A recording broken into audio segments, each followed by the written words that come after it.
表哥，我又来喽！哎，秋瑾也来了，好久没有看到你了。表妹，你端这么大梨干什么？又准备给我做什么好吃的？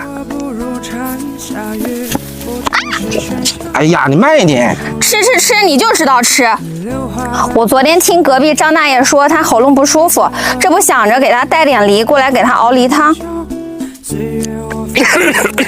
表妹，刚好我喉咙有点干燥，你也给我做一份呗。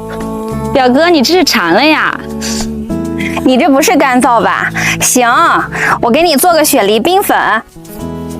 表妹，你看着做吧。你做什么呀？我都喜欢吃。在每一个雨季，你选择遗忘的是我最不舍的。纸短情长啊，道不尽太多涟漪。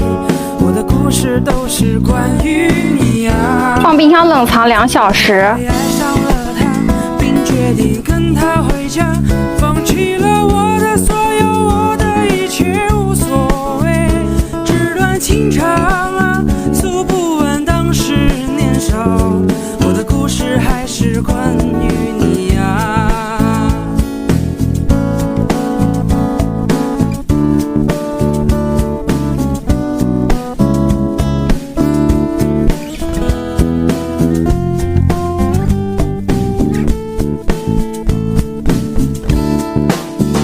表哥，你要的冰粉好喽。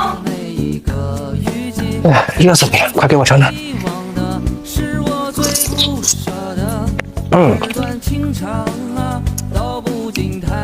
哎，瞅瞅，这罐是什么呀？这是我给张大爷做的冰糖雪梨，你们先吃，我给他送去。